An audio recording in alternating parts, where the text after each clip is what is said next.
रास्ते से राता दरिया करीब था, मगर पानी का हर कतरा दुश्मन की जंजीर में कैद था। तब एक नाम उम्मीद बनकर आया, जिसे दुनिया ने सकाए सकीना बुलाया। आखिर कौन थे वो अजीम हस्ती जो कहलाई सकाए सकीना? आज की स्टोरी का उन्वान है सकाए सकीना अलैहिस्सलाम कौन थे। Hello crafters, welcome back to the bridge of Hussain. तो हमारी करबला सीरीज चल रही है, जिसका आज डे 7 है और हम लोग करबला स्टोरी बुक का जो है पेज नंबर 8 पेंट करेंगे, जिसमें हम लोग सकाए सकीना की कहानी सुनेंगे कि सकाए सकीना अलैहिस्सलाम कौन थे। तो मैं आपको ये भी बताऊंगा इस स्टोरी में कि सकाए सकीना कौन थे। वैसे तो शायद से आप लोग को मालूम होगा या ट्राइंग देख के मालूम हो जाएगा। तो हम लोग आज की स्टोरी जो है वो है सकाए सकीना अलैहिस्सलाम कौन थे, जिसमें हम लोग दिखाएंगे कि सकाए सकीना जो थे वो पानी लेने के लिए गए थे दरिया पर, और फिर उनकी जो शहादत की कहानी है वो आपको इस पार्ट में पता चलेगा, क्योंकि इनकी शहादत की कहानी जो है मैंने 2 पार्ट में रखी है। तो ये पहला पार्ट है और दूसरा पार्ट आप ज़रूर देखिएगा, जिसमें एक और उनकी ड्राइंग बनाएंगे। सो अगर आपको मेरी वीडियो अच्छी लगे तो लाइक, सब्सक्राइब एंड शेयर करना नहीं भूलेगा। सो हम लोग अपनी स्टोरी स्टार्ट करते हैं। बिस्मिल्लाहिर्रहमानिर्रहीम। करबला में सब ने अपनी कुर्बानी दे दी। हज़रत अली असगर शहीद हो गए, हज़रत अली अकबर शहीद हो गए, हज़रत कासिम, हज़रत ओनू मोहम्मद, हज़रत हूर अलैहिस्सलाम और तमाम शहदा शहीद हो गए। अब हज़रत अब्बास और हज़रत इमाम हुसैन अलैहिस्सलाम बचे। अब हज़रत अब्बास अकेले अलंबरदार बचे थे। करबला की फ़िज़ा में एक अजीब सी खामोशी थी, लेकिन ये आम खामोशी नहीं थी। ये वो खामोशी थी जिसके पीछे मासूम बच्चों की प्यास छुपी हुई थी। 7 मुहर्रम गुजर चुका था, अब 10 मुहर्रम आ गया। दरियाए फुरात पर पहरा बना रहा। खेमों में मौजूद मशकीज़ें तकरीबन खाली हो चुके थे। बच्चों की आवाज़ें अब पहले से ज़्यादा सुनाई देने लगी। कोई अपनी माँ से पानी मांगता, कोई खुश होठों को ज़ुबान पर फेरता और कोई खामोशी से आसमान की तरफ देखता। हज़रत अब्बास अलैहिस्सलाम ये सब देख रहे थे। वो सिर्फ इमाम हुसैन के भाई नहीं थे, बल्कि लश्कर हुसैनी के अलंबरदार थे। इनकी सबसे बड़ी ख्वाहिश यही थी कि खैमों में मौजूद मासूम बच्चों की प्यास किस तरह ख़त्म की जाए। वो इमाम हुसैन की खिदमत में हाजिर हुए। तारीखी रिवायत के मुताबिक हज़रत अब्बास ने पानी लाने की इजाज़त तलब की। इमाम हुसैन ने अपने भाई की तरफ देखा। ये वही भाई था जिसने बचपन से हर कदम पर इमाम हुसैन का साथ दिया। इमाम हुसैन ने हज़रत अब्बास को इजाज़त न दी। कहा, अब्बास तुम मेरे लश्कर के अलंबरदार हो। हज़रत अब्बास फिर से इमाम हुसैन की खिदमत में हाजिर हुए। पानी लाने की इजाज़त तलब की, लेकिन इमाम हुसैन ने फिर कहा कि अब्बास तुम मेरे लश्कर के अलंबरदार हो।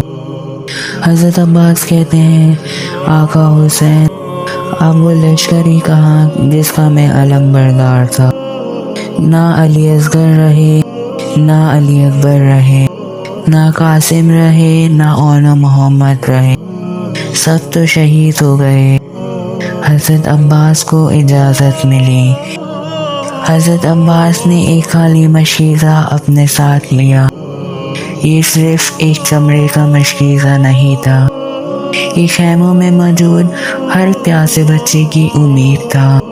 वो अपने घोड़े पर सवार होते हैं, सहरा की रेत इनके घोड़ों के कदमों से उड़ने लगी। दूर दूर तक, बहुत दूर دریائے فرات کا پانی سورج کی روشنی میں چمک رہا تھا، وہی فرات جس کا پانی اللہ تعالیٰ نے سب کے لیے پیدا کیا تھا، لیکن آج اس پر پہرا تھا۔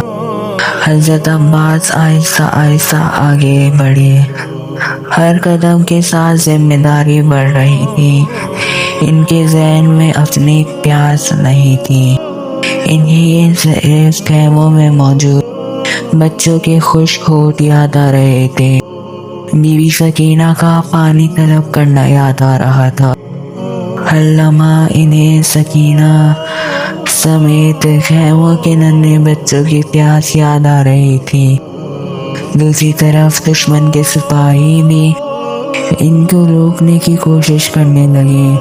انہیں معلوم تھا کہ اگر کوئی شخص اس محاصرہ کو توڑنے کی ہمت کر سکتا ہے تو وہ صرف حضرت عباس علیہ السلام ہے۔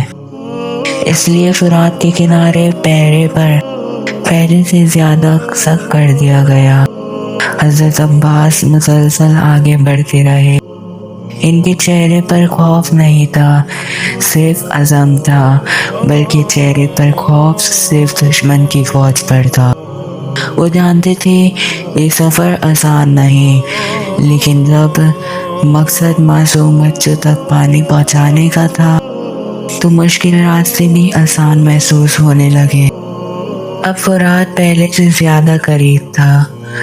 حضرت عباس جنگ کرتے ہوئے، کافی سپاہیوں کو بدنام کرتے ہوئے، فاصلے جہنم کرتے ہوئے دریا کی طرف بڑھنے لگے۔ پانی کی لہریں صاف دکھائی دے رہی تھیں، ٹھنڈی ہوا کے جھونکے دریا کی طرف سے آ رہے تھے۔ کئی دنوں سے پیاسے قافلے کے لیے منتظر امید ایک کرن تھا۔ حضرت عباس نے اپنے گھوڑے کی رفتار آہستہ کی۔ ان کی نگاہیں دریائے فرات پر تھیں، مشیزہ ان کے ہاتھ میں تھا اور دل میں صرف ایک دعا، اے اللہ اگر پانی مل جائے تو یہ میرے لیے نہیں، میرے مولا امام حسین علیہ السلام کے خیموں میں موجود بچوں کے لیے ہو۔ اب حضرت عباس فرات کے کنارے پہنچنے ہی والے تھے۔ تاریخ کا ایک عظیم لمحہ آنے والا تھا۔ اب حضرت عباس علیہ السلام دریا پر پہنچتے ہیں، اپنے گھوڑے سے نیچے اتر کر مشک میں پانی بھرتے ہیں اور اپنے چلو میں تھوڑا سا پانی لیتے ہیں، اپنے منہ تک پانی لے کر جاتے ہیں کہ ان کو خیمے میں موجود پیاسے بچوں کی پیاس یاد آ جاتی ہے۔ پھر حضرت عباس نے پانی نہیں پیا، اس پانی کو واپسی دریا میں پھینک دیا۔ حضرت عباس کے گھوڑا بھی اتنا وفادار تھا کہ حضرت عباس نے گھوڑے کو کہا کہ تم پانی پی لو، لیکن حضرت عباس علیہ السلام کے گھوڑے نے بھی پانی نہیں پیا۔ اب حضرت عباس علیہ السلام نے مشکیزے میں پانی بھرا اور خیمے کی طرف لوٹنے لگے۔ سو گائس، یہ تھا ہمارا آج کا پہلا حصہ۔ آپ آگے کی سٹوری جاننے کے لیے نیکسٹ پارٹ کو دیکھنا نہیں بھولے گا، جس میں ہم حضرت عباس علیہ السلام کی شہادت کا اسٹوری سنیں گے۔ یا تو آپ کو پتہ چلے کیا ہوگا کہ سکائے سکینہ کون تھی؟ وہ حضرت عباس علیہ السلام تھے جن کو سکائے سکینہ علیہ السلام کا لقب ملا۔ ہماری آج کی پینٹنگ بھی کمپلیٹ ہو چکی ہے۔ نیکسٹ پارٹ ضرور دیکھیں۔ اللہ حافظ۔